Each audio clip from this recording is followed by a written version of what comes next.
don't be a fear monger, don't spread fear. But actually, I don't want to spread fear. I want to spread awareness, because we're not helpless. That's one of the good things about our tech. We actually have reached a level where we can do something about dangerous objects that the Earth is interacting with in space. In fact, that has been done recently for the first time. For the first time. Yeah. DART, pushing an asteroid just slightly off course we now know that that's a practical possibility. That's all you'd need to do with the dangerous objects in the Taurid meteor stream. But it would require a combined effort of all the advanced cultures on Earth today in order to bring that about. It would be a big project, but it would be a worthy project. And I can think of many unworthy projects that the big nations are investing in at the moment, which we really don't need. This would be one that would be really rather useful. Yeah, wouldn't it be better to cooperate and come up with a way of defending this planet? And see, you talk to some people about this, and they kind of consign it to the realm of science fiction.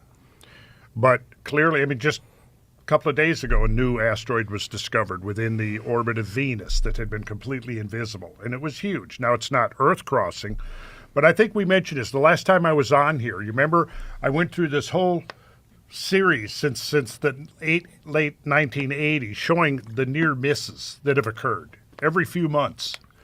Over and over again, I showed that on your show the last time I was here. Those are real. Those are real. And sooner or later, I mean, they're out there now that have our planet's name on them, our name and our number. We just haven't discovered them yet. I mean, the estimates now of potentially dangerous Earth-crossing asteroids is maybe 10%. Of what's actually out there. Yeah. And that's why I think we're not only dealing with a lost civilization of the past, we're also dealing with a potential lost civilization of the future. And if that happened to us, one of the big problems with today's information is it's stored on hard drives. All gone. All gone. All gone, completely. And another big problem is that the majority of people in the advanced industrialized so-called civilizations don't have a clue about how to survive. Right. I know you do. Barely. But you've developed some skills, but I don't have those skills, and most of us don't have those skills to survive. Who would we take refuge with if our civilization went down? We would have to take refuge with hunter-gatherers, because hunter-gatherers are absolutely the masters of survival. And I think that's what happened 12,000, 11,000 years ago. The survivors of a higher civilization, I don't like the word higher, but a different kind of civilization, took refuge amongst hunter-gatherers and created projects like Göbekli Tepe, which were used to instruct and to teach and to bring in something new. We have 2 episodes in Turkey in my series. One episode is all about Göbekli Tepe, but Göbekli Tepe, 11,600 years old, isn't alone. There's another site we were the first film crew to get into called Karahan Tepe, which has now been excavated. Dates from the same period. It's the most extraordinary and amazing site. Nobody knew it was there until a decade ago. Furthermore, they found another 11 sites, all of them in a ring around Göbekli Tepe, all of them intervisible from one another because they're on hilltops. They've discovered them, but they haven't yet been excavated. It's fascinating that they all date to this period of 11,600 years ago. Another thing that we do in another episode of the series is we look at the so-called underground cities of Turkey. This is quite a famous phenomenon in Turkey, that there are huge cities. They look like ant farms on an enormous scale that are dug out under the earth. Hundreds and hundreds of rooms, that huge efforts was put into digging deep beneath the earth and creating these shelters. And archaeology does not have a good explanation about what they're there for, or why they were built, or when they were built. They're all cut out of stone. You can only date objects that were left in them. You can't say when they were actually made.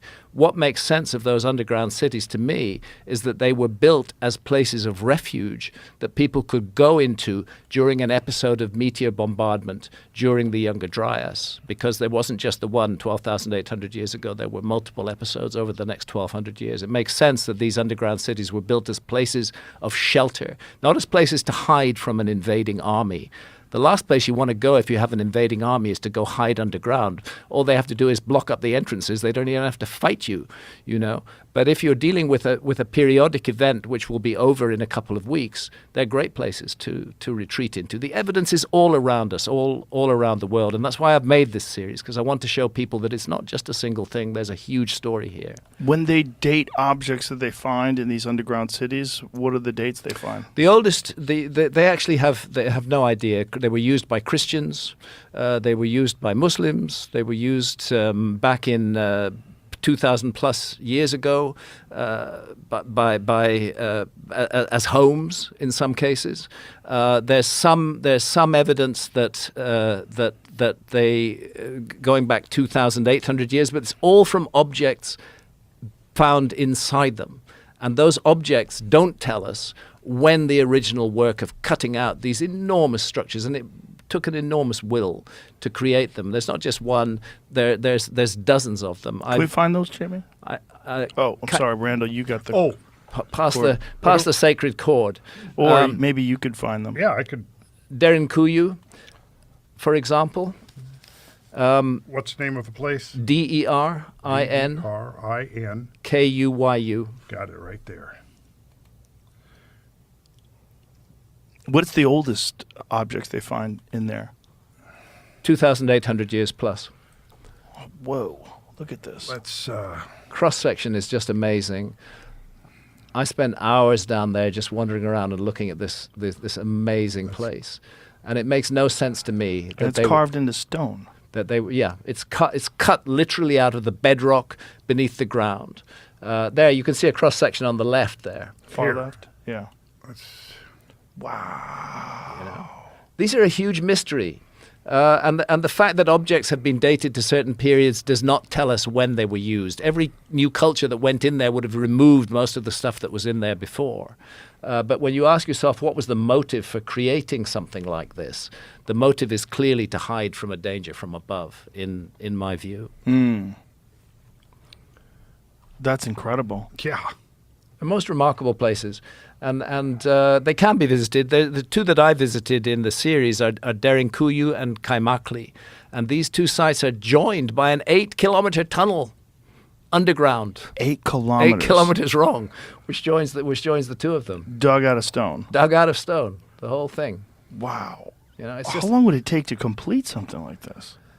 Well, it would take a very long time indeed. That's all I can say. Nobody's really done the calculations, but and that one shows a vent to the sky. Yep, they have vents. They have vents to the sky to allow air to come in.